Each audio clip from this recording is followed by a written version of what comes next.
Please allow me to help identify the problem. Just because something is uncomfortable doesn't mean it's not true. And I'm saying this from a place of love. Democrats spent years presenting themselves as defenders of democracy, while many voters watch party insiders manipulate the narratives. And whether you agree with that perception or not, the perception itself became politically devastating. The party became increasingly associated with academic activist language and online identity politics that much of the country does not relate to. Most Americans are not waking up every morning obsessed about terminology debates happening on social media. And that doesn't mean they're not liberal. That doesn't mean they're not on your side. They're worried about rent, groceries, gas, healthcare, childcare, survival. And when people expressed frustration about those struggles, too often they felt talked down to instead of listened to.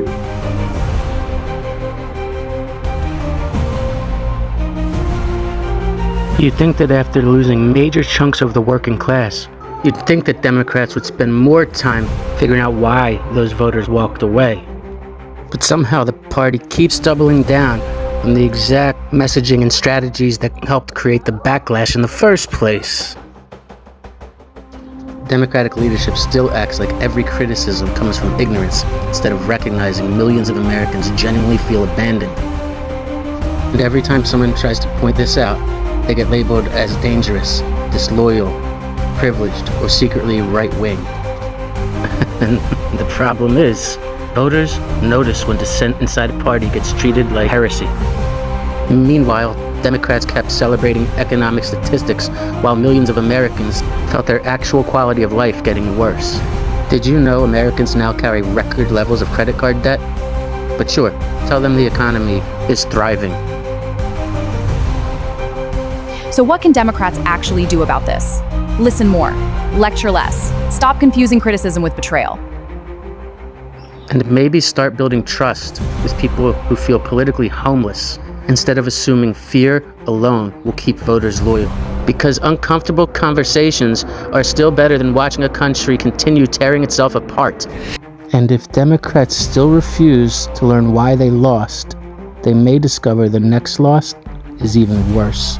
Let's go! Alright guys, a reminder, everything in this video is written verbatim below. I'll be referring to 6 posts. They're all embedded below in this post.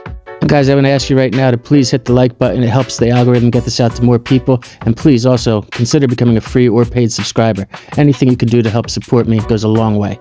This is the post that is supposed to trigger everyone. Centrists, progressives, MAGA, all simultaneously, like digital blood sport. Because the truth about why Democrats keep losing doesn't flatter any lane. It doesn't let the establishment off the hook for rigging its own primaries. It doesn't excuse the left for trading working class solidarity for cultural performance. It doesn't ignore the fact that people couldn't pay the rent, and the party was busy talking about everything except the rent. And it definitely doesn't pretend that the 2026 blue wave hype is anything other than a midterm pattern being confused for a political shift. Below are 4 points in 6 pieces, no uncomfortable exits. This will trigger centrists who think the establishment interference is just process, progressives who think identity politics fatigue is a right-wing talking point, and MAGA voters who think the blue wave hype means nothing. Point 1. Stop fighting the last war. 10 years, 2 impeachments, 91 charges, same result.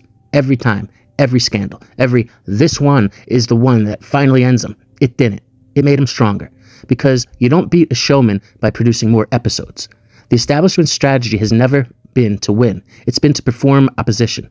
And performance keeps losing to the real thing. 2. Impeachments, both acquitted. 91. Criminal counts, no prison time. 0 times this strategy changed the outcome. Read the full piece. It's called Impeachment Won't Save You. It Never Did. That's post 1, followed by a post showing 10 years of evidence that says the strategy isn't just failing, it's backfiring. The post-mortem on a plan that's been dead since before it started. It's called How Misplaced Outrage Elected Trump. Again, read it. It's a great story. It's all backed by receipts. Now, point 2, the compassion trap. We fought for civil rights, women's rights, gay rights, hard-won victories grounded in evidence, courage, and universal principles. And then the left confused empathy with fragility. activism with denial, discomfort with harm.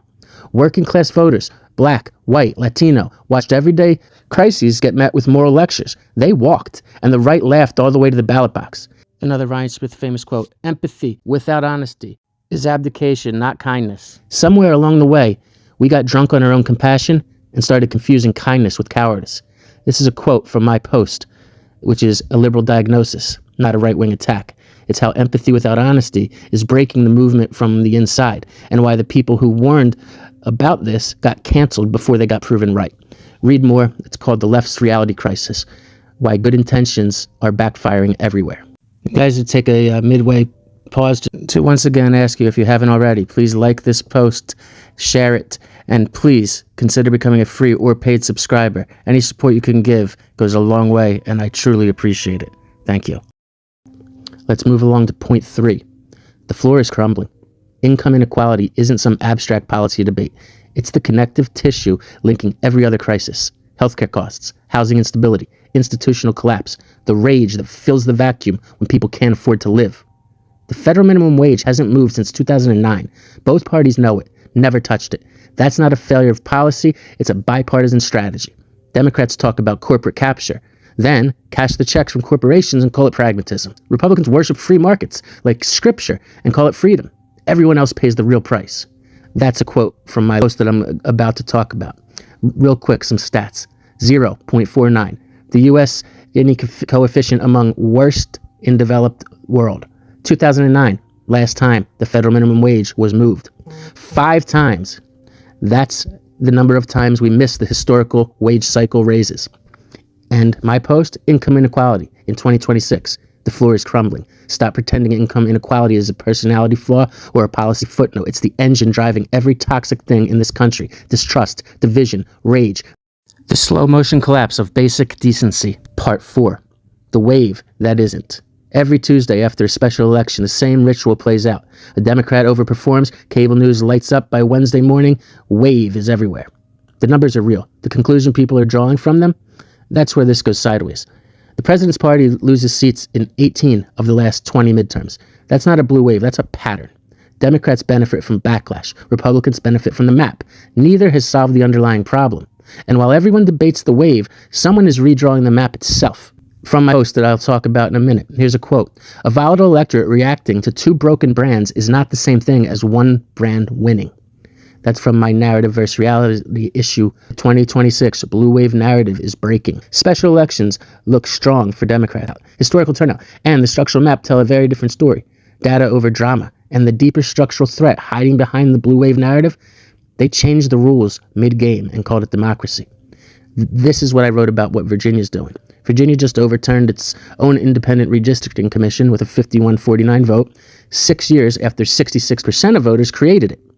This isn't a Virginia story. It's a preview of what every state does next when the power is on the line. They robbed both of these stories just before and just after Virginia had the special election.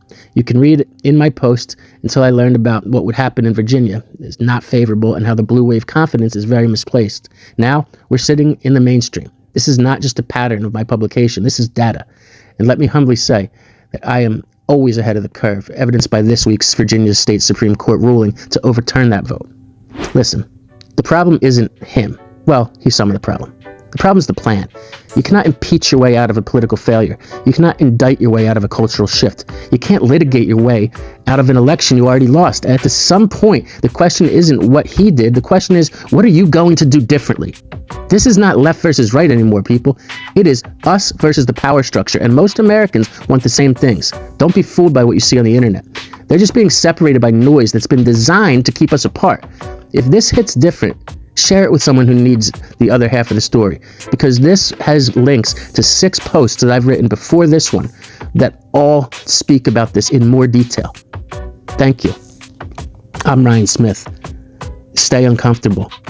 Stay curious. Support independent media. Everything they told you is wrong. I'm here to set it straight.